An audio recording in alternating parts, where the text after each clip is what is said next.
Dear students, आज हम पढ़ेंगे कक्षा 6 भूगोल की बुक सामाजिक विज्ञान की के अंदर जो भूगोल की बुक है उसको पढ़ेंगे।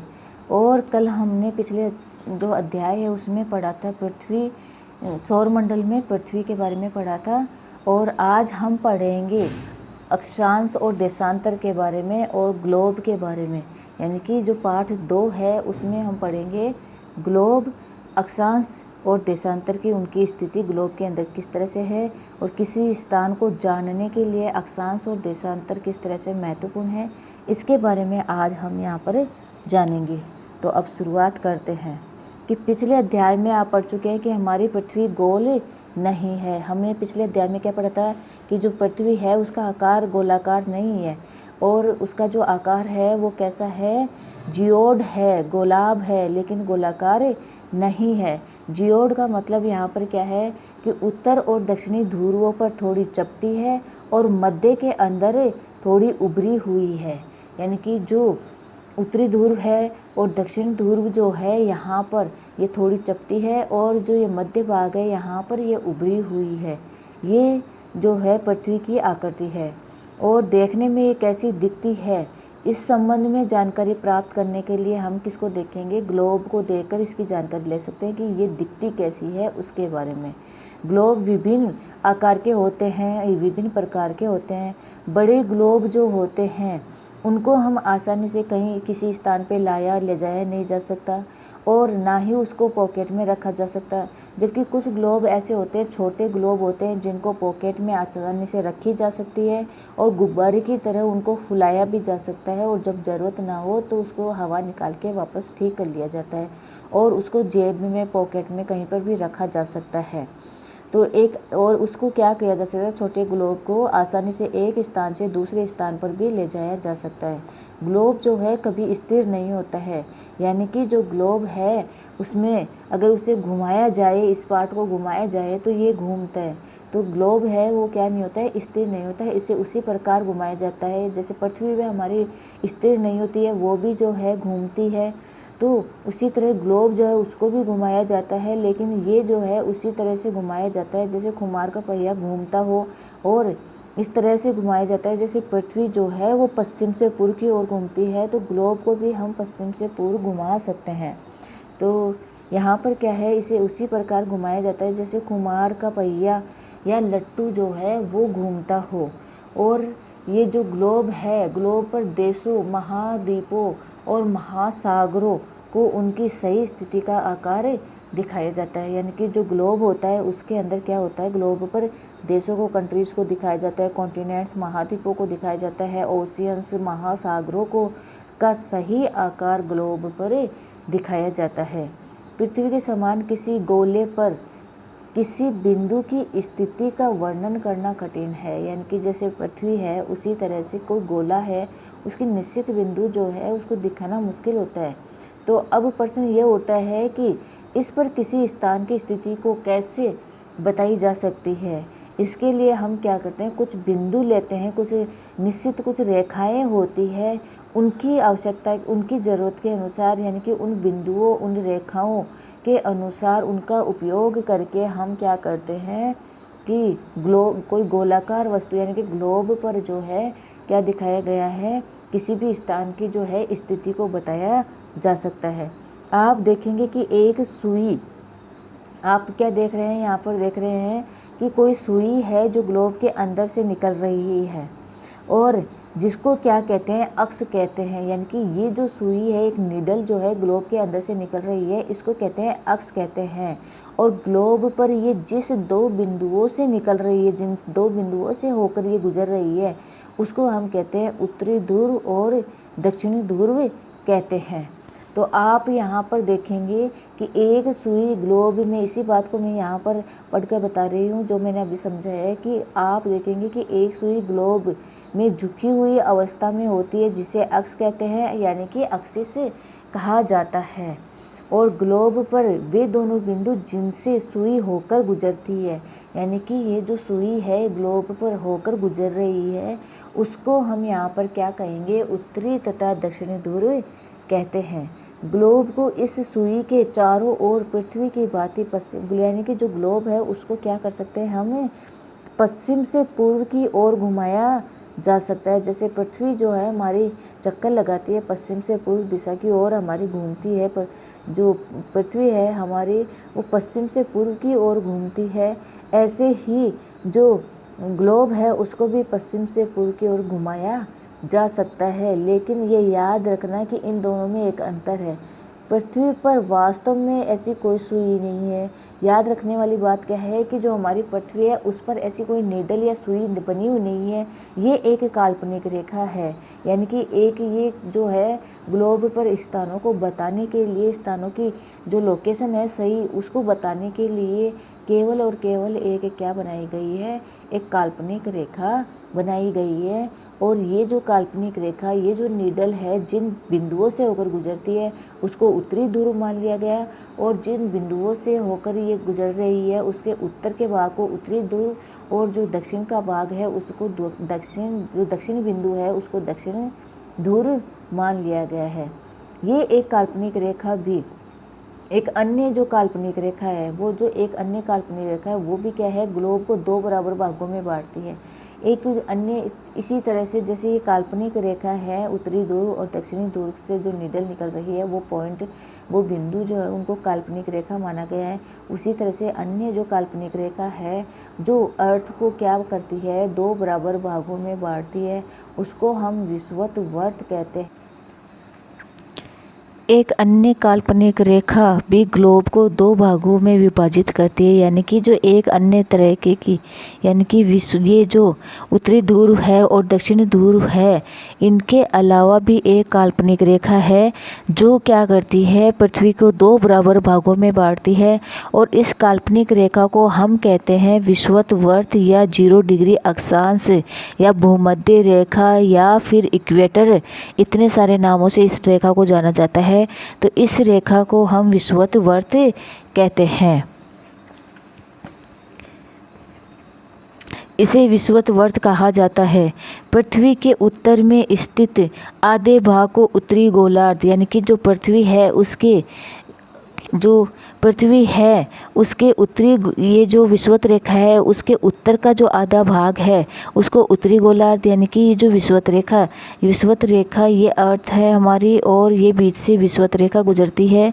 तो इसका जो है इस विषुवत रेखा से जो उत्तरी भाग है उस आधे भाग को हम उत्तरी गोलार्ध, और विषुवत रेखा से जो आधा भाग दक्षिण में है उसको हम दक्षिणी गोलार्ध कहते हैं। यानी कि ये जो है उत्तरी गोलार्ध और ये दक्षिणी गोलार्ध कहलाता है। ये दोनों बराबर के आधे भाग होते हैं, यानी कि अर्थ के जो है ये दोनों बराबर आधे भाग होते हैं। इस प्रकार जो है विषुवत वर्त पृथ्वी पर एक काल्पनिक वर्त है। यह पृथ्वी पर विभिन्न स्थानों की स्थिति बताने का सबसे महत्वपूर्ण संदर्भ बिंदु है, यानी कि किसी स्थान को बताने का ये बहुत ही महत्वपूर्ण बिंदु है। और आगे देखते हैं हम यहाँ पर कि जो विषुवत वर्त से ध्रुवों तक स्थित सभी समांतर वर्तों को अक्षांश रेखाएं कहते हैं। यानी कि जो ये विषुवत वर्त है इससे ऊपर की ओर, यानी कि यहाँ पर देखिए आप कि जो विषुवत वर्त है इसके ऊपर इसके समांतर जो और भी अन्य जो वर्त हैं उत्तरी गोलार्ध में और दक्षिणी गोलार्ध दोनों के अंदर समांतर जो भी रेखाएं हैं, जो भी वर्त है उनको हम क्या कहते हैं, अक्षांश रेखाएं या समांतर रेखाएं कहते हैं। समांतर रेखाएं इसलिए कहते हैं क्योंकि ये विषुवत वर्त के समांतर होती है, यानी कि समान अंतर पर होती है, इसलिए इसको हम यहाँ पर क्या कहते हैं, समांतर रेखाएं भी कहते हैं। आगे देखते हैं हम यहाँ पर विषुवत वर्त शून्य अंश अक्षांश को दर्शाती है, यानी कि जो ये विषुवत वर्त है वो 0 डिग्री अक्षांश को दर्शाती है, 0 डिग्री अक्षांश को ये दर्शाती है। और जो ये अक्षांश है उनको अंश में मापा जाता है, यानी कि डिग्री में मापा जाता है। क्योंकि विषुवत वर्त से दोनों तरफ ध्रुवों के बीच की दूरी पृथ्वी के चारों ओर वर्त का 1/4 है, यानी कि जो ये विषुवत वर्त है, यहाँ देखिए कि ये जो विषुवत वर्त है, विषुवत वर्त से दोनों ओर ध्रुवों की जो बीच की दूरी है, यानी कि जो ये ध्रुव है इनके बीच की ये दूरी है वो 1/4 है, यानी कि 1/4 है। इसका जो माप है होगा कितना 360 डिग्री, यानी कि जो विषुवत है उस गोले का जो है मान होगा 360 डिग्री होगा। और ये जो ध्रुव है इनका जो है वो 90 डिग्री अक्षांश पे दर्शाया जाता है, यानी कि 360 का ये 1/4 भाग है 90 डिग्री अक्षांश। इस प्रकार 90 डिग्री अक्षांश उत्तरी गोलार्ध उत्तर ध्रुव को दर्शाता है तथा 90 डिग्री दक्षिणी अक्षांश दक्षिण ध्रुव को दर्शाता है। और इस प्रकार विषुवत वर्त के उत्तर की सभी समांतर रेखाओं को उत्तरी अक्षांश कहा जाता है, यानी कि विषुवत वर्त से जो ऊपर की ओर जितनी भी ये जो रेखाएं हैं इनको क्या कहेंगे, उत्तरी अक्षांश कहेंगे। और विषुवत वर्त के जो दक्षिण की सभी जो समांतर रेखाएं हैं उनको कहेंगे दक्षिणी अक्षांश कहेंगे। इसलिए प्रत्येक अक्षांश के मान के साथ उसकी दिशा या उत्तर और या दक्षिण को दक्षिण भी लिखा होगा। ठीक है, तो यहाँ पर कहने का मतलब ये है कि जो ये जो हमारा ये ग्लोब है इसमें ये विषुवत रेखा है और इस विषुवत रेखा के जो उत्तर दिशा की ओर यानी कि इसके उत्तर में जितने भी अक्षांश होंगे उनको हम उत्तरी अक्षांश कहेंगे और विषुवत रेखा के जो दक्षिण में जितने भी अक्षांश है उसको हम दक्षिणी अक्षांश कहेंगे। यही वजह है कि विषुवत रेखा के जो ऊपर के जो जितने भी अक्षांश है उसको ऊ यानी कि उत्तर लिखा हुआ है, यानी कि 20 डिग्री उत्तरी अक्षांश। और जो ये दक्षिणी अक्षांश है इसको हम दक्षिण यानी कि द से यहाँ पर इस अक्षर से यहाँ पे व्यक्त किया गया है, डिनोट यहाँ पर किया गया है। उदाहरण के लिए महाराष्ट्र में एक उदाहरण है, यहाँ पर हम लेते हैं कि एक महाराष्ट्र का एक गांव है चंद्रपुर और ब्राज़ील की जो है यहाँ पर दक्षिणी अमेरिका के अंदर जो ब्राज़ील है वहाँ पर भी एक स्थान है बेलो होरिज़ोंटा। तो बेलो होरिज़ोंटा ब्राज़ील का स्थान है और महाराष्ट्र का है चंद्रपुर। ये दोनों ही 20 डिग्री के अक्षांश के ऊपर स्थित है, यानी कि ये 20 डिग्री अक्षांश के ऊपर स्थित है। लेकिन फिर भी ये इसमें क्या है, जो चंद्रपुर है विषुवत वर्त के 20 डिग्री उत्तरी अक्षांश में, यानी कि जो ये चंद्रपुर है महाराष्ट्र ये उत्तरी गोलार्ध में आता है।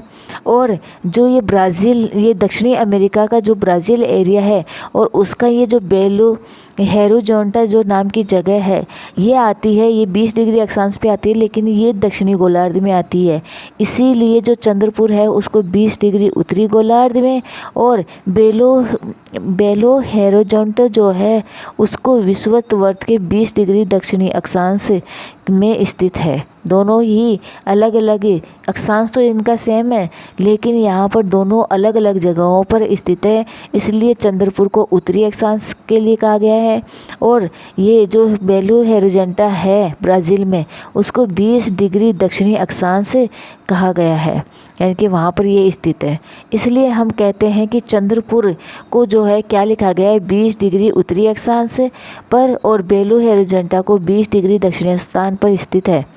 और हम विषुवत वर्त से जैसे जैसे दूर जाते जाते हैं अक्षांशों का आकार घटता जाता है। इम्पोर्टेंट बात यहाँ पर यह है कि अगर हम विषुवत वर्त से यानी कि इस विषुवत वर्त से अगर हम दूर जाएंगे, चाहे उत्तरी गोलार्ध में जाएं या फिर यहाँ पर दक्षिणी गोलार्ध में जाएं, विषुवत वर्त से जैसे जैसे हम ऊपर की ओर चलेंगे, इसे दूर चलेंगे, वैसे वैसे ही जो ये अक्षांश है उनका ये जो अक्षांश है उनका आकार भी घटता जाएगा और उत्तरी ध्रुव और दक्षिणी ध्रुव पर यह आकार घटकर केवल एक बिंदु के रूप में रह जाएगा, यानी कि एक डॉट रह जाएगा। यानी कि जो 90 डिग्री उत्तरी अक्षांश है और जो 90 डिग्री दक्षिणी अक्षांश है उसको वर्त न बनाकर केवल और केवल यहाँ पर डॉट के रूप में दर्शाया जाता है। जैसे आप यहाँ पे देख रहे हैं कि ये जो उत्तरी गोलार्ध है, उत्तरी ध्रुव जो है इसको यहाँ पे एक डॉट के रूप में, यहाँ पे ग्लोब में आप देख लीजिए कि यहाँ पे जो उत्तरी ध्रुव है उसको केवल और केवल डॉट के रूप में बनाया गया है। ये जो इनकी दूरी के ऊपर जाते जाते इनका आकार इतना घट जाता है कि ये जो उत्तरी ध्रुव है दक्षिणी ध्रुव है केवल और ये डॉट ही रह जाता है। अब आगे देखते हैं हम महत्वपूर्ण अक्षांश रेखाओं के बारे में। यानी कि हमने जो है 3 महत्वपूर्ण अक्षांशों के बारे में तो हमने देखा कि एक तो है विषुवत रेखा जिसको 0 डिग्री कहा गया है, 0 डिग्री अक्षांश कहा गया है। और 2 हमने और पढ़े उत्तरी ध्रुव जिसको 90 डिग्री उत्तरी अक्षांश और दक्षिणी ध्रुव जिसको 90 डिग्री दक्षिणी अक्षांश कहा गया। ये 3 इम्पोर्टेंट अक्षांश हमने पढ़े हैं, लेकिन इनके अलावा और भी 4 ऐसे महत्वपूर्ण अक्षांश हैं जिनकी सहायता से हम ग्लोब पे या पृथ्वी पे जो है किसी स्थान की स्थिति को बता सकते हैं और उन्हीं के आधार पे हम ये भी बता सकते हैं कि किस ताप कटिबंध के अंतर्गत आएंगे। तो आइए अब हम उन 4 महत्वपूर्ण अक्षांशों के बारे में भी यहाँ पर देख लेते हैं। और ये जो 4 महत्वपूर्ण अक्षांश है, पहली है यहाँ पे उत्तरी गोलार्ध के अंदर कर्क रेखा जो कहाँ पर स्थित है, 23.5 डिग्री उत्तरी अक्षांश पे स्थित है। दूसरी दक्षिणी गोलार्ध के अंदर मकर रेखा जो 23.5 डिग्री दक्षिणी गोलार्ध में स्थित है। ये जो कर्क रेखा है 23.5 डिग्री उत्तरी अक्षांश, इसको एक तो ये ध्यान रखना है कि ये किस गोलार्ध में स्थित है, उत्तरी गोलार्ध में स्थित है। दूसरा इसका इंग्लिश नेम जो अंग्रेजी में नाम है वो भी उसको याद रखना जरूरी है। बहुत बार जो है पूछ लिया जाता है कि ट्रॉपिक ऑफ कैंसर जो है कितनी अक्षांश पे स्थित है। तो आपको ये जो कर्क रेखा है इसको ये भी कहा जाता है ट्रॉपिक ऑफ कैंसर। और दक्षिणी गोलार्ध में जो मकर रेखा है 23.5 डिग्री दक्षिण के ऊपर जो ये मकर रेखा स्थित है उसको हम कहते हैं ट्रॉपिक ऑफ कैप्रिकॉर्न। तो ये याद रख लेना कि उत्तरी गोलार्ध में कर्क रेखा 23.5 डिग्री उत्तरी अक्षांश को कहते हैं और ट्रॉपिक ऑफ कैप्रिकॉर्न भी इसे कहते हैं। और दक्षिणी गोलार्ध में मकर रेखा जो है उसको 23.5 डिग्री दक्षिणी अक्षांश कहते हैं और इसको ट्रॉपिक ऑफ कैप्रिकॉर्न भी कहते हैं। तीसरा यहाँ इम्पोर्टेंट जो बात है वो है विषुवत वर्त के 66.5 डिग्री, यानी कि जो विषुवत वर्त है उससे 66.5 डिग्री जो उत्तरी अक्षांश है जिसको हम उत्तर ध्रुव वर्त कहते हैं। और दूसरा विषुवत वर्त से 66.5 डिग्री दक्षिण के अंदर जो 66.5 डिग्री जो है वो दक्षिण के अंदर है उसको हम दक्षिणी ध्रुव वर्त भी कहते हैं। अब यहाँ पर जो है कुछ इम्पोर्टेंट बात ये है, पढ़ लेते हैं कि इसमें पृथ्वी के ताप कटिबंध के बारे में जानना बहुत ज़रूरी है। और ये जो ताप कटिबंध है इसके बारे में हम विषुवत वर्त, कर्क रेखा, मकर रेखा, उत्तरी ध्रुव वर्त और दक्षिणी ध्रुव वर्त और उत्तरी ध्रुव और दक्षिणी ध्रुव, इन महत्वपूर्ण जो अक्षांश है इन्हीं के आधार पर जो है पृथ्वी के ताप कटिबंधों के बारे में हम यहाँ पर जान सकते हैं। ताप कटिबंध का मतलब यह है कि जो पृथ्वी का अलग अलग स्थानों पर अलग अलग अक्षांशों के बीच में उनका टेम्परेचर कैसा है, उनका तापमान कैसा है, इसके बारे में हम इसमें देखेंगे। तो ये जो है कर्क रेखा एवं मकर रेखा, यानी कि जो कर्क रेखा है यहाँ पर देख लीजिए कि ये जो बीच से यहाँ से निकलती है, अर्थ के बीच से निकलती है, ये विषुवत वर्त और ये इससे 23.5 डिग्री उत्तरी अक्षांश, 23.5 डिग्री दक्षिणी अक्षांश, यानी कि कर्क रेखा और मकर रेखा के बीच के जितने भी अक्षांश आते हैं उन पर सूर्य जो है वर्ष में एक बार दोपहर में सिर पे यानी कि वर्टिकल चमकता है, यानी कि सिर के ठीक ऊपर होता है। इसलिए इस क्षेत्र में जो है ऊष्मा ज़्यादा प्राप्त होती है, यानी कि सूर्य का जो ताप है वो ज़्यादा प्राप्त होता है। और यही वजह है कि ये जो 23.5 डिग्री उत्तरी अक्षांश से लेकर 23.5 डिग्री दक्षिणी अक्षांश यानी कर्क रेखा से लेकर मकर रेखा तक, यानी कि यहाँ पर ट्रॉपिक ऑफ कैंसर से लेकर ट्रॉपिक ऑफ कैप्रिकॉर्न तक का ये जो अक्षांश वाला जो क्षेत्र है यहाँ पर उष्ण कटिबंध कहा जाता है। इस एरिया को, इस क्षेत्र को उष्ण कटिबंध कहा जाता है। आगे देखते हैं यहाँ पर जो ये कर्क रेखा है, ये कर्क रेखा से उत्तरी गोलार्ध के अंदर जो ये कर्क रेखा है वहाँ से लेकर ये 66.5 डिग्री उत्तरी अक्षांश, यानी कि ये जो उत्तरी वर्त जो रेखा है यानी उत्तरी ध्रुव वर्त की जो ये रेखा है 66.5 डिग्री उत्तरी अक्षांश, 23.5 डिग्री उत्तरी अक्षांश, कर्क रेखा से लेकर उत्तरी ध्रुव वर्त तक का जो ये क्षेत्र है उत्तरी गोलार्ध में और दक्षिणी गोलार्ध में, ये जो मकर रेखा है 23.5 डिग्री दक्षिणी अक्षांश और दक्षिणी ध्रुव वर्त जो 66.5 डिग्री दक्षिणी अक्षांश पर स्थित है। इन दोनों के बीच में जो क्षेत्र आते हैं, इसके अंदर जो तापमान होता है, टेम्परेचर होता है, वो मध्यम होता है। यानी कि यहाँ का जो टेम्परेचर है ये मध्यम रहता है। इसीलिए इसको, इस वाले जो एरिया है कर्क रेखा से लेकर और उत्तरी ध्रुववर्त तक, मकर रेखा से लेकर दक्षिणी ध्रुववर्त तक का जो ये क्षेत्र है, इसको शीतोष्ण कटिबंध कहा जाता है। यानी कि इस एरिया को, इन दोनों एरिया जो है ये शीतोष्ण कटिबंध के अंतर्गत आते हैं। और आगे हम यहाँ पे देखते हैं कि उत्तरी गोलार्ध के अंदर उत्तरी ध्रुववर्त से लेकर और ये उत्तरी ध्रुव यानी 90 डिग्री अक्षांश तक, 90 डिग्री उत्तरी अक्षांश तक, यानी कि जो ध्रुव है वहाँ तक ये जो एरिया है, और दक्षिणी गोलार्ध के अंदर 66.5 डिग्री दक्षिणी अक्षांश से लेकर 90 डिग्री दक्षिणी अक्षांश तक का एरिया, यानी कि यहाँ पे दक्षिणी ध्रुववर्त से लेकर दक्षिणी ध्रुव तक का जो एरिया है, ये दोनों जो क्षेत्र आते हैं ये शीत कटिबंध के अंतर्गत आते हैं। इनको फ्रीड जोन के अंतर्गत आते हैं। तो इसको एक बार हम ये रीड कर लेते हैं, पढ़कर देख लेते हैं एक बार कि ये कर्क रेखा और मकर रेखा के बीच के सभी अक्षांशों पर सूर्य वर्ष में एक बार दोपहर में सिर के ठीक ऊपर होता है। इसलिए इस क्षेत्र में सबसे अधिक ऊष्मा प्राप्त होती है तथा इसे उष्ण कटिबंध कहा जाता है। कर्क रेखा और मकर रेखा के बाद किसी भी अक्षांश पर दोपहर का सूर्य जो है कभी भी सिर के ऊपर नहीं होता है। ध्रुव की तरफ सूर्य की किरणें तिरछी होती है, यानी कि ध्रुव जो होते हैं उनकी तरफ सूर्य की किरणें कैसी होती है? तिरछी होती है, स्लाइंटी होती है। इस प्रकार उत्तरी गोलार्ध में कर्क रेखा तथा उत्तरी ध्रुववर्त तथा दक्षिणी गोलार्ध में मकर रेखा एवं दक्षिणी ध्रुववर्त के बीच का जो क्षेत्र है वहाँ पे तापमान मध्यम रहता है, इसलिए इसे शीतोष्ण कटिबंध कहते हैं। यानी कि यहाँ पर जो है, यहाँ पर देखिए आप कि जो उत्तरी गोलार्ध का जो कर्क रेखा है, उत्तरी गोलार्ध में जो कर्क रेखा है वो, और यहाँ पर जो ये उत्तरी ध्रुववर्त 66.5 डिग्री उत्तरी गोलार्ध और दक्षिणी गोलार्ध में मकर रेखा 23.5 डिग्री दक्षिणी अक्षांश और दक्षिणी ध्रुववर्त यानी कि 66.5 डिग्री दक्षिणी अक्षांश के बीच का जो क्षेत्र है वहाँ पे तापमान मध्यम रहता है, इसलिए इसे शीतोष्ण कटिबंध कहा जाता है। उत्तरी गोलार्ध में उत्तर ध्रुववर्त एवं उत्तरी ध्रुव यानी कि 90 डिग्री उत्तरी अक्षांश तथा दक्षिणी गोलार्ध में दक्षिणी ध्रुववर्त यानी कि 66.5 डिग्री दक्षिणी अक्षांश और दक्षिणी ध्रुव यानी कि 90 डिग्री दक्षिणी अक्षांश के बीच के क्षेत्र में ठंड बहुत होती है, क्योंकि यहाँ जो सूर्य है वो क्षितिज से ज़्यादा ऊपर नहीं होता, यानी कि जो सूर्य की किरणें हैं वो कैसी हो जाती है? हॉरिजॉन्टल हो जाती है। इसलिए ये शीत कटिबंध के अंतर्गत आते हैं, यानी कि इन क्षेत्रों के इन एरिया के अंतर्गत जो भी क्षेत्र आएंगे वो शीत कटिबंध के अंतर्गत आएंगे। अब हम पढ़ेंगे देशांतर क्या है।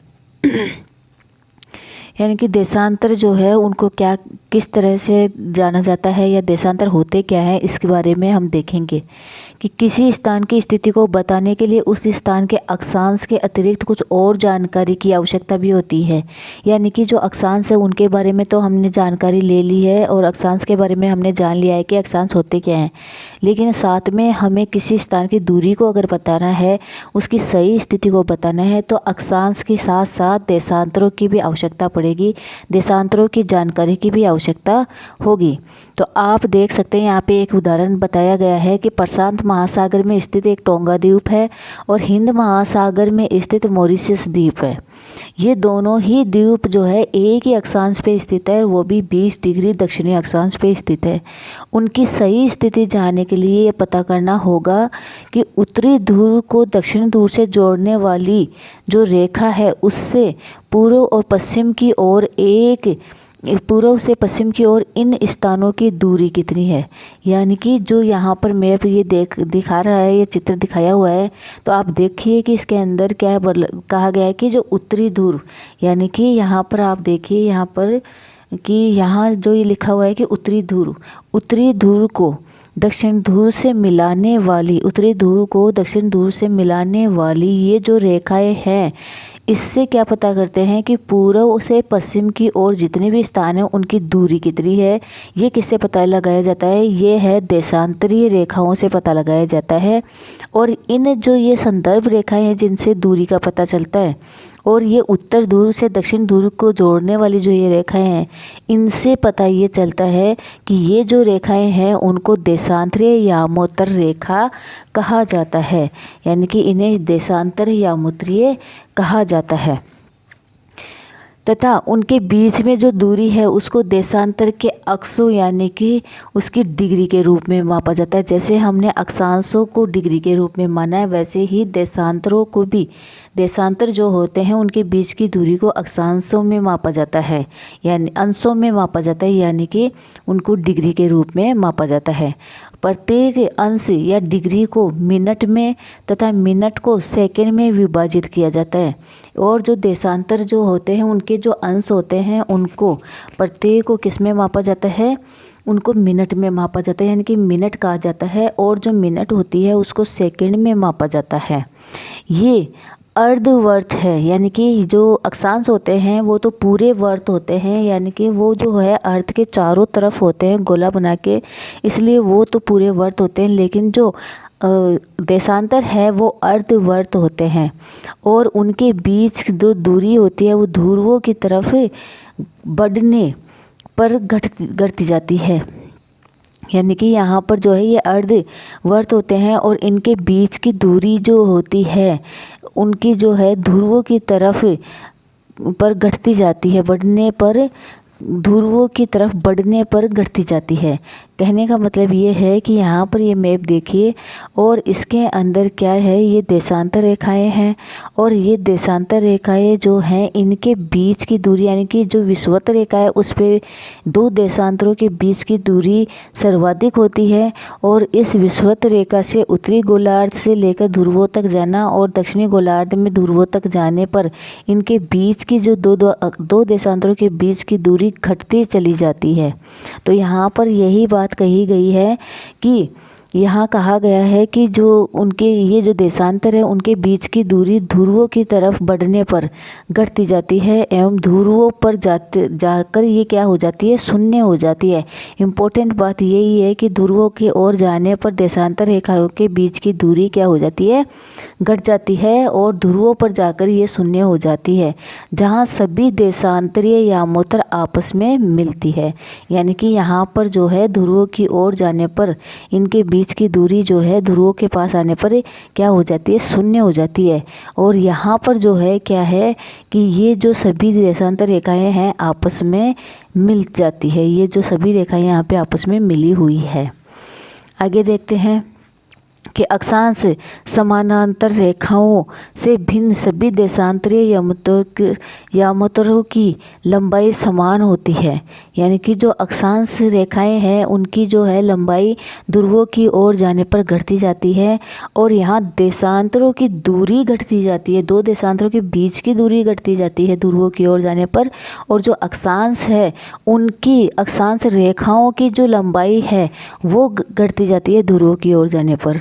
तो यहाँ क्या कहा गया है कि अक्षांश रेखाओं के भिन्न, यानी अक्षांश रेखाओं से अलग सभी देशांतरीय यामोत्तरों की जो लंबाई है वो कैसी होती है, समान होती है। यानी कि यहाँ पर देखिए कि ये जो अक्षांश है इसकी जो लंबाई यहाँ दक्षिणी ध्रुव तक आके मिलेगी वो, और ये दूसरा जो अक्षांश है इसकी लंबाई दक्षिण ध्रुव तक आके मिलेगी। ये सभी जो है देशांतर रेखाओं की लंबाई जो है क्या है, समान है।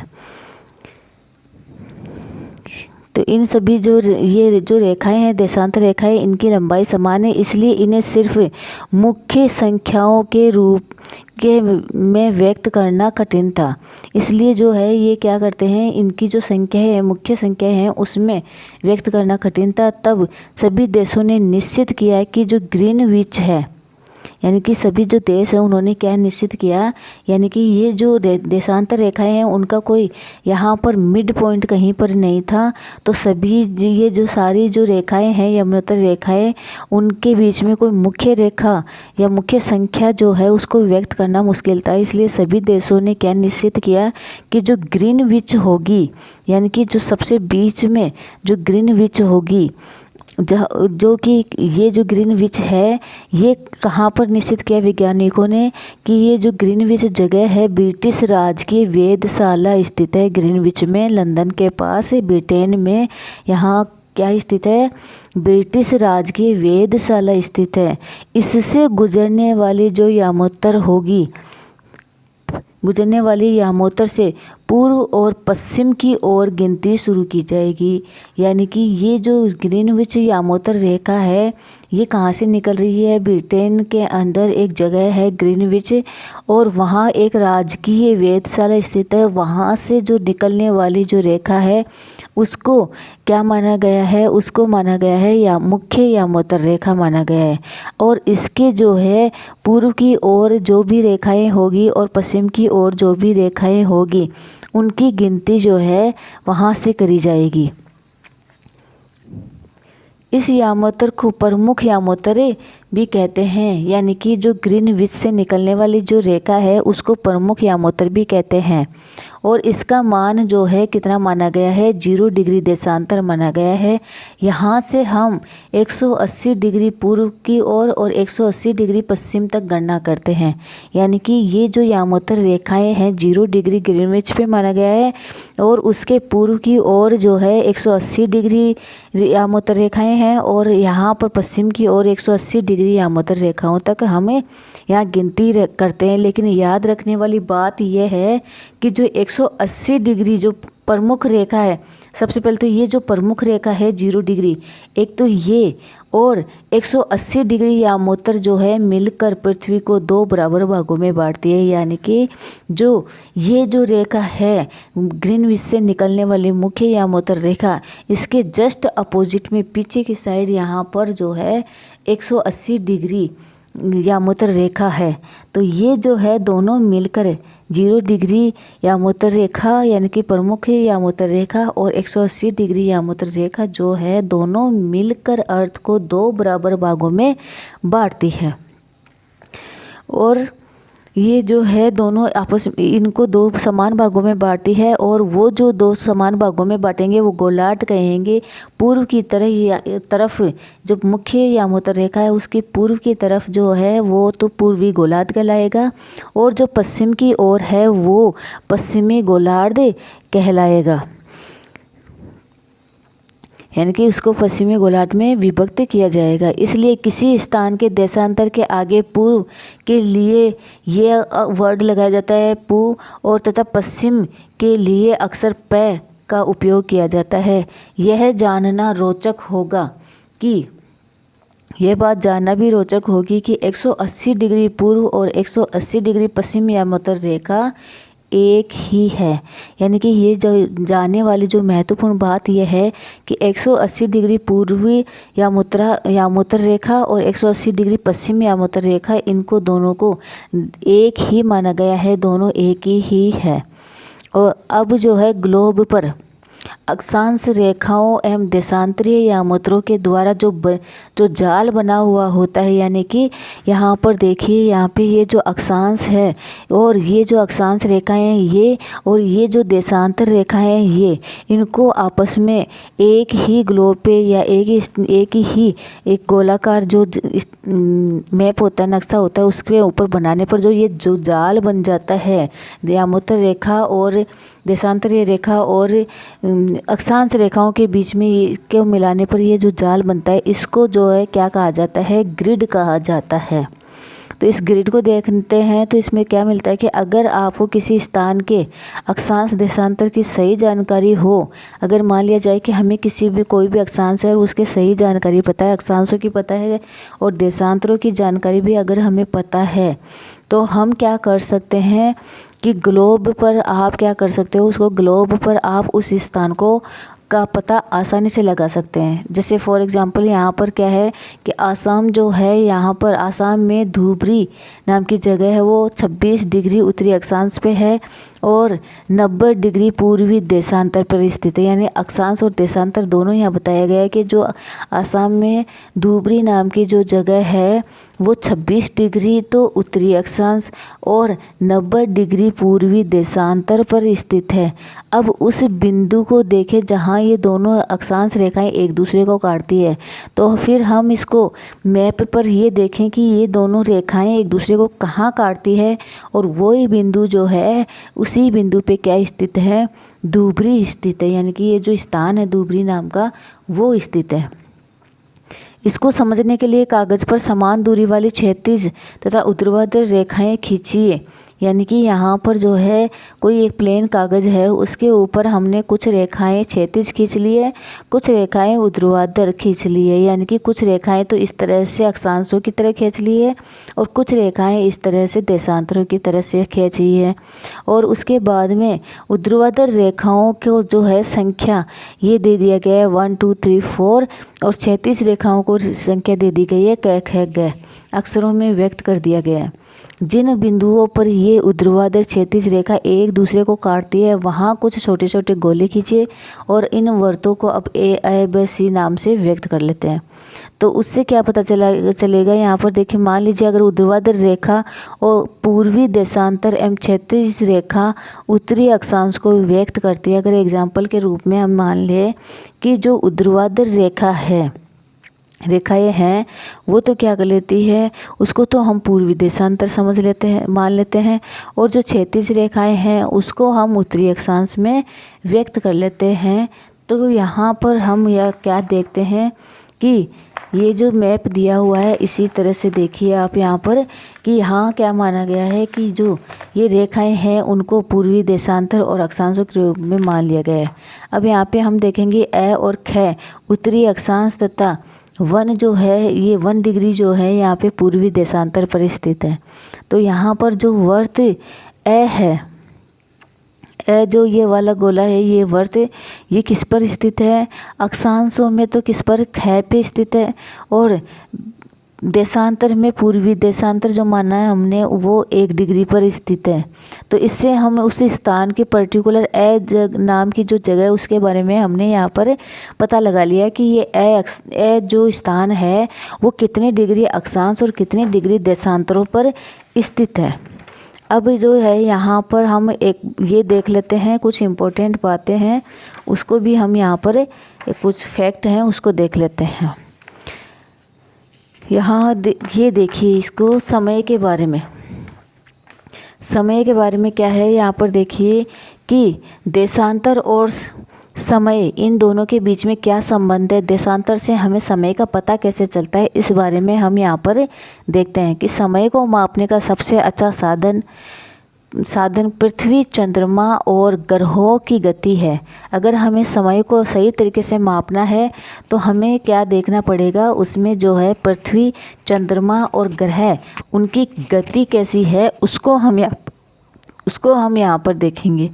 तब उससे पता चल जाएगा कि जो सही समय है, जो समय का माप है वो कितना है।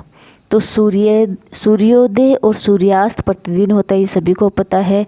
अतः स्वाभाविक है कि यह पूरे विश्व में समय निर्धारण का सबसे अच्छा साधन है। यानी कि जो सूर्यास्त है और सूर्योदय है ये जो रोज़ाना होते हैं उससे हम समय निर्धारण का ये सबसे अच्छा साधन भी होता है। और स्थानीय समय का अनुमान सूर्य के द्वारा बनने वाली परछाई से लगाया जाता है। यानी कि जो स्थानीय समय है उसका पता हम कैसे लगाते हैं कि सूर्य से बनने वाली जो परछाई है उससे पता लगाते हैं। जो दोपहर में सबसे छोटी, सूर्योदय और सूर्यास्त के समय सबसे लंबी होती है। यानी कि परछाई जो होती है दोपहर के समय सबसे छोटी होती है, क्योंकि जो सूर्य है वो हमारे बिल्कुल ठीक सिर के ऊपर चमकता है, इससे परछाई छोटी हो जाती है। और सूर्यास्त और सूर्योदय के समय जो है वो उस वक्त जो है सूर्य की जो किरणें हैं वो तिरछी हो जाती है, जिसकी वजह से हमारी परछाई जो है उस वक्त सबसे लंबी होती है। तो ग्रीनविच पर स्थित प्रमुख यमोत्तर पर सूर्य जिस समय आकाश के सबसे ऊंचे बिंदु पर होगा उस समय यमोत्तर पर स्थित सभी स्थानों पर दोपहर होगी। यहाँ क्या माना गया है कि ग्रीनविच को प्रमुख यमोत्तर रेखा माना गया है। ग्रीनविच जो है उसको क्या माना गया है, प्रमुख यमोत्तर रेखा माना गया है। और उसके ऊपर जिस वक्त सूर्य की किरणें बिल्कुल सीधी चमकेगी, यानी कि बिल्कुल सिर के ऊपर होगी, सबसे ऊंचे बिंदु पर होगी, तो उस समय जो है उस यमोत्तर रेखा पर स्थित जितने भी स्थान है वहाँ पर है दोपहर का समय होगा। क्योंकि पृथ्वी पश्चिम से पूर्व की ओर चक्कर लगाती है, ये सभी को पता है। और याद भी कर लेना कि जो पृथ्वी है वो चक्कर पृथ्वी जो है सूर्य के चारों ओर चक्कर जो लगाती है, पृथ्वी पूर्व से पश्चिम की ओर चक्कर लगाती है। अतः वे स्थान जो ग्रीनविच से पूर्व में है, इसीलिए जो है जो स्थान ग्रीनविच से पूर्व की ओर है उनका समय ग्रीनविच समय से आगे होगा, तथा जो पश्चिम में है उनका समय पीछे होगा। इस बात को हम ये दिया हुआ है विश्व के समय क्षेत्रों का एक ये मैप दिया गया है, इस बात को हम इससे समझेंगे। तो यहाँ देखिए आप कि ये जो है, यहाँ देखिए ये ग्रीनविच है, ये जो ब्रिटेन है, यहाँ पे लंदन है, और इस जगह पर जो है यहाँ पर देखिए, यहाँ देखिए आप कि ये जो है ये ब्रिटेन है, और ये ब्रिटेन वाली ये जगह है, यहाँ से लंदन से ग्रीनविच नाम की एक जगह निकलती है, ग्रीनविच नाम की ये जगह निकलती है, सॉरी यहाँ पर है ये। तो यहाँ पर देखिए कि ग्रीनविच नाम की एक जगह है, वहाँ से एक प्रमुख यमोत्तर रेखा खींची गई है, यहाँ प्रमुख यमोत्तर रेखा खींची गई है। तो इससे पूर्व की ओर अगर हम चलते हैं, इस ग्रीनविच लाइन से, ग्रीनविच रेखा से अगर हम यहाँ पूर्व की ओर चलते हैं तो समय जो है वो आगे बढ़ेगा। ये जो प्रमुख यमोत्तर रेखा है इसको ग्रीनविच रेखा भी कहा जाता है। तो ये ग्रीनविच से इस प्रमुख यमोत्तर रेखा से ये जो है हम अगर पूर्व की ओर जाते हैं तो समय जो है वो बढ़ेगा, और एक देशांतर से दूसरे देशांतर के बीच में की तरफ जाते हैं। यानी कि ये जो है एक देशांतर नहीं, एक जो ये मानक समय जो दिया गया है यहाँ पर, उसमें एक मानक समय से दूसरे मानक समय के ओर हम जाते हैं तो उसमें समय में 1 घंटे का अंतर आता है, यानी कि 1 घंटा आगे बढ़ जाता है। और अगर हम ग्रीनविच से पश्चिम की ओर जाते हैं, पीछे की ओर यहाँ जाते हैं, तो ये समय जो है वो घटता जाएगा। जैसे फॉर एग्जांपल यहाँ पर ग्रीनविच पे अगर दोपहर के 12 बजे हैं, 12 PM हो रखे हैं, ओ क्लॉक PM हो रखे हैं, दोपहर के 12 बज रहे हैं, तो पूर्व की ओर जाने पर ये जो है समय बढ़ता जाएगा, यानी कि 1 बज जाएगा PM, 2 PM, 3 PM, इस तरह से समय बढ़ जाएगा। और अगर हम इधर पश्चिम की ओर जाते हैं तो ये जो समय है ग्रीनविच से ये जो है घटता जाएगा। जैसे यहाँ पर ग्रीनविच पर 12 PM है तो यहाँ पर 11 AM, 10 AM, इस तरह से टाइम में घटता चला जाएगा। तो ये बात बहुत इम्पोर्टेंट है कि इस बात को याद रखना कि ग्रीनविच से अगर पूर्व की ओर हम जाते हैं तो समय घटता है या बढ़ता है, तो इसका आंसर यही होगा कि समय बढ़ता है। और अगर ग्रीनविच से हम पश्चिम की ओर जाते हैं तो समय जो है वो घटता है। इस बात को विशेष तौर पर याद रखना है। जैसे यहाँ पर देखो, यहाँ पर ये भी कहा गया है कि पृथ्वी जो है पश्चिम से पूर्व की ओर चक्कर लगाती है, अतः वे स्थान जो ग्रीनविच से पूर्व में है, यानी कि ग्रीनविच से पूर्व की तरफ है, उनका समय ग्रीनविच समय से आगे होगा, यानी कि आगे बढ़ता हुआ होगा, तथा जो पश्चिम में है उनका समय पीछे होगा, यानी कि उनका समय जो है ग्रीनविच के समय से कम होगा, यानी कि घटता जाएगा। और समय के अंतर की दर की गणना निम्नलिखित विधि से की जा सकती है कि पृथ्वी लगभग 24 घंटे में अपने अक्ष पर 360 डिग्री घूम जाती है। आपको पता ही है कि जो पृथ्वी है वो अपना जो पूरा एक चक्कर पूरा करती है, यानी कि वो अपने अक्ष पे जो है 24 घंटे के अंदर 360 डिग्री घूम जाती है। अर्थात इसका मतलब क्या है कि 1 घंटे में वो 15 डिग्री घूम जाती है। 1 घंटे का समय जो लगता है उसमें वो 15 डिग्री घूम जाती है और 4 मिनट में वो 1 डिग्री घूमती है। यानी कि एक देशांतर से दूसरे देशांतर के बीच पहुंचने में 4 मिनट का समय लगता है घूमने में, और 15 डिग्री घूमने में उसे एक अर्थ को जो है पृथ्वी को 1 घंटे का समय लगता है। ये भी बहुत ही इम्पोर्टेंट बात है कि 1 डिग्री घूमने में कितना वक्त लगता है, तो 4 मिनट का, और 15 डिग्री या 1 घंटे में 1 घंटे के अंदर अगर पृथ्वी घूमती है 1 घंटे में तो वो कितना डिग्री घूम जाती है, 15 डिग्री घूम जाती है। 15 डिग्री घूमने पर जो है अर्थ को कितना वक्त लगता है, 1 घंटे का समय लगता है।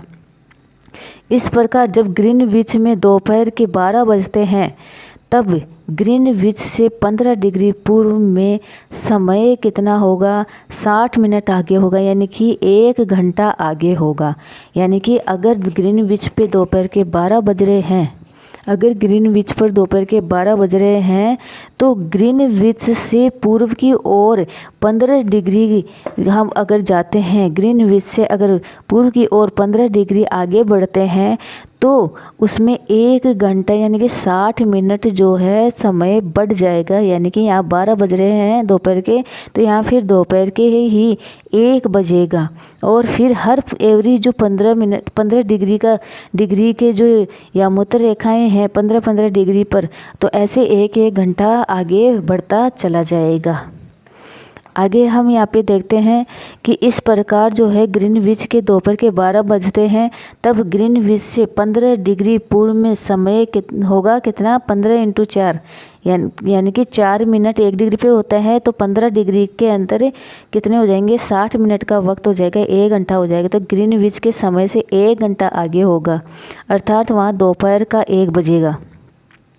लेकिन ग्रीनविच से 15 डिग्री अगर पश्चिम की तरफ जब हम जाते हैं तो ग्रीनविच समय जो है वो 1 से 1 घंटा पीछे हो जाएगा। यानी कि ग्रीनविच पर 12 बज रहे हैं तो 15 डिग्री देशांतर पर जो है 1 घंटा कम हो जाएगा। यानी कि उस समय सुबह के 11 बजेंगे, यानी कि 11 AM का समय हो जाएगा।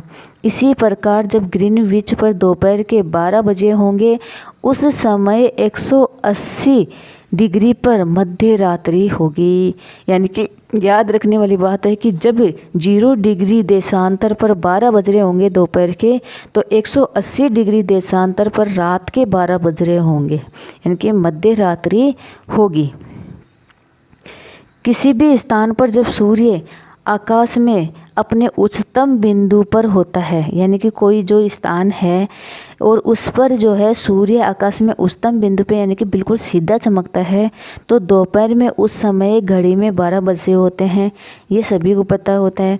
और इस प्रकार घड़ी के द्वारा दिखाया गया समय उस स्थान का स्थानीय समय होगा। यानी कि दोपहर के कोई भी स्थान है उस पर दोपहर के अगर सूर्य बिल्कुल सीधा चमक रहा है, हमारे बिल्कुल सिर पे चमक रहा है, तो उस स्थान पे 12 बजेंगे तो वो उसका स्थानीय समय होगा। और उस स्थानीय समय से हम पता लगा लेंगे कि उस देश के अंदर जो है कितना समय हो रहा है और कितने समय अंतराल है। तो आप देख सकते हैं कि दिए गए देशांतरीय यामोत्तर पर सभी स्थानों पर स्थानीय समय समान है। यानी कि जो दिए गए जो देशांतरीय यामोत्तर है, यानी कि देशांतरीय जो रेखाएं हैं उन पर सभी स्थानों पर स्थानीय समय कैसा है, समान है। अब जो है हम किसके बारे में देखते हैं, मानक समय क्यों माना जाता है, यानी कि मानक समय क्यों बनाया जाता है उसके बारे में। यहाँ पर क्या लिखा हुआ है कि अलग अलग यामोत्तर पर स्थित स्थानों में स्थानीय समय में अंतर होता है। यानी कि अलग अलग यामोत्तर अगर है तो यानी कि अलग अलग यामोत्तर पर स्थित स्थानों के स्थानीय समय में अंतर होता है। यानी यह कहने का मतलब यह है कि जो यामोत्तर रेखाएं अलग अलग है तो उनके स्थानीय समय भी अलग अलग होंगे। और इसको आगे हम ये देखते हैं, इस बात से समझते हैं कि कैसे अलग अलग देशांतर रेखाओं पर अलग अलग समय होता है। इसको भी हम देखते हैं कि यहाँ एक उदाहरण दिया हुआ है। उदाहरण क्या है, देखिए कि बहुत से देशांतरों से होकर गुजरने वाली रेलगाड़ियों के लिए समय सारणी तैयार करना कठिन होता है। यानी कि जो अलग अलग देशांतरों से रेखा जो रेलगाड़ी गुजरती है उसके समय में भी सारणी में भी अंतर करना पड़ता है। भारत में गुजरात के द्वारका, यानी कि गुजरात में जो द्वारका नाम की जगह है वो, और असम में जो डिब्रूगढ़ है उसके स्थानीय समय में लगभग 1 घंटा 45 मिनट का समय होता है। यानी कि यहाँ पर देखिए ये मैप दिया हुआ है, भारत का मानक यामोत्तर दिया गया है। इसमें गुजरात का जो ये द्वारका नाम की यहाँ पर जगह है उसमें, और असम के यहाँ पर जो है डिब्रूगढ़ की जो जगह है उसमें, असम की जो डिब्रूगढ़ की जगह है उसके अंदर लगभग 1 घंटा 45 मिनट का समय अंतर दिया गया है। यानी कि इतने समय का अंतराल यहाँ पर होता है। इसलिए यह आवश्यक है कि देश के मध्य भाग से होकर गुजरने वाली किसी यामोत्तर की स्थानीय समय को देश का मानक समय माना जाए। तो इतना समय दोनों के बीच, यानी पूर्व और पश्चिम के बीच में इतना समय का अंतर होने के कारण यहाँ पे क्या माना जाएगा कि ऐसी कोई एक यामोत्तर रेखा जो बिल्कुल भारत के बिल्कुल मध्य से गुजरती हो, या इस देश के बिल्कुल मध्य से गुजरती हो, उसको जो है उस यामोत्तर रेखा को मानक समय माना जाए। यानी कि उस रेखा पर दोपहर के 12 बजेंगे उस समय को मानक समय माना जाएगा, और उसके पूर्व और पश्चिम में उसी के अनुसार जो है समय घटेगा और बढ़ेगा। इस यामोत्तर रेखा के स्थानीय समय को पूरे देश का मानक समय माना जाएगा। और ये जो यामोत्तर रेखा है भारत में किसको मानक यामोत्तर रेखा माना गया है? 82.5 डिग्री पूर्वी देशांतर को, 82.5 डिग्री जो पूर्वी देशांतर है उसको क्या माना गया है? भारत का मानक यामोत्तर माना गया है। इसको भारत का मानक यामोत्तर माना गया है। तो यहाँ पर देखिए कि देश के मध्य भाग से होकर गुजरने वाली किसी यामोत्तर के स्थानीय समय को देश का मानक समय माना जाएगा। इस यामोत्तर रेखा के स्थानीय समय को पूरे देश का मानक समय माना जाता है। और ये जो भारत के बिल्कुल मध्य से गुजरने वाली जो ये यामोत्तर रेखा है 82.5 डिग्री पूर्वी देशांतर वाली, उसको क्या माना जाएगा? स्थानीय समय को, उसके ऊपर जो समय होगा, उस यामोत्तर रेखा के ऊपर जो समय होगा उसको पूरे देश का मानक समय माना जाएगा। और भारत में 82.5 डिग्री पूर्वी देशांतर जो है उसको मानक समय माना गया है। कि ये बहुत इम्पोर्टेंट है कि भारत के अंदर जो है 82.5 डिग्री पूर्वी देशांतर जो है वो 82.5 डिग्री पूर्वी देशांतर को भारत का मानक यामोत्तर माना गया है। यानी कि उसी से जो है भारत का पूरा देश है उसका समय को निश्चित किया जाता है। इस यामोत्तर के स्थानीय समय को पूरे देश का मानक समय माना जाता है। यानी कि ये जो यामोत्तर है उसके स्थानीय समय जो है उससे पूरे देश का मानक समय माना जाता है। इसे ही भारतीय मानक समय के नाम से भी जाना जाता है। यानी कि इसे जो है भारतीय मानक समय के नाम से जाना जाता है।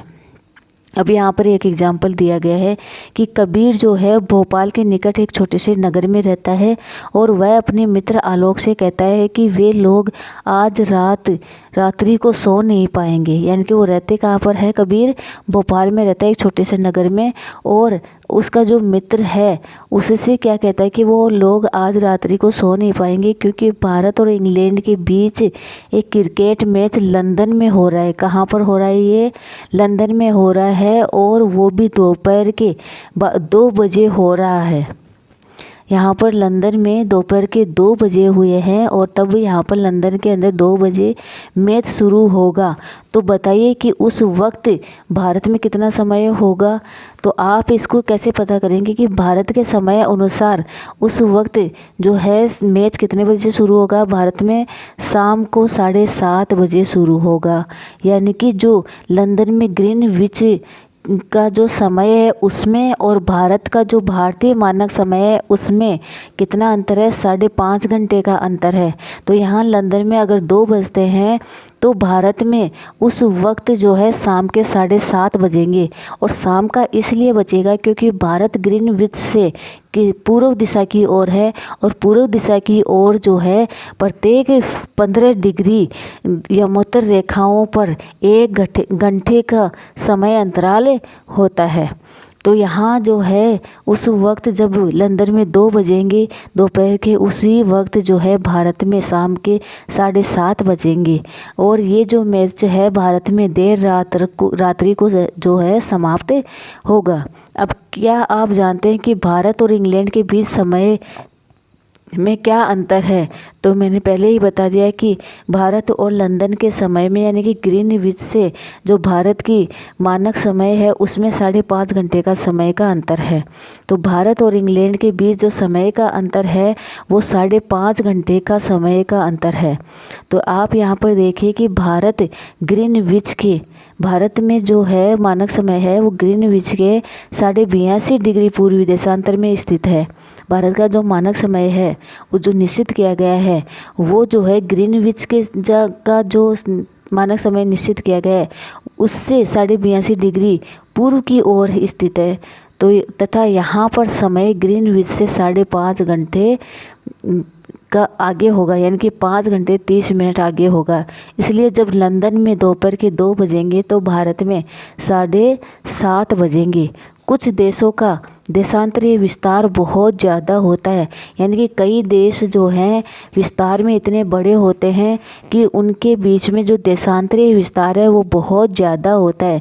इसलिए वहाँ पर जो है मानक समय भी बहुत अधिक अपनाए जाते हैं, क्योंकि मानक समय कितने पे, प्रत्येक 15 डिग्री पे देशांतर पे मानक समय माना गया है।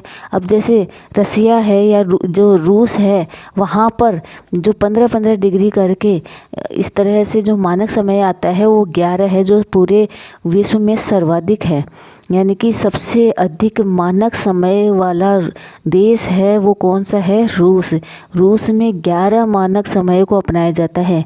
और पृथ्वी को एक घंटे वाले 24 मानक समयों में बांटा गया है। यानी कि एक घंटे का मतलब क्या है कि प्रत्येक 15 डिग्री पर 1 घंटे का समय बढ़ता या घटता है। तो 24 घंटे समय के अंतर 24 समय अंतरालों के बीच में पृथ्वी को बांटा गया है। और पूरी जो पृथ्वी है उसको 360 डिग्री में बांटा गया है। तो 15 डिग्री इस तरह से मानक समय मानते हैं। तो 360 डिग्री तक आते आते ये 24 घंटे का समय हो जाता है। इसी तरह से पृथ्वी को जो है एक घंटे के वाले 24 समय क्षेत्रों में बांटा गया है। और जो रूस है वहाँ पर जो है 24 एक घंटे करके 24 समय क्षेत्रों में बांटा गया है। तो जो रूस है वहाँ पर सर्वाधिक 11 मानक समय अपनाया गया है, यानी कि 11 मानक समय है वहाँ पर, 11 बार वहाँ पर समय जो है चेंज होता है। इस प्रकार प्रत्येक समय क्षेत्र 15 डिग्री देशांतर तक के क्षेत्र को घेरता है। तो आज इतना ही। और ये आज कक्षा 6 का भूगोल की जो बुक है इसका जो पाठ 2, ये जो चैप्टर नंबर 2 है ग्लोब, अक्षांश एवं देशांतर कंप्लीट होता है। धन्यवाद।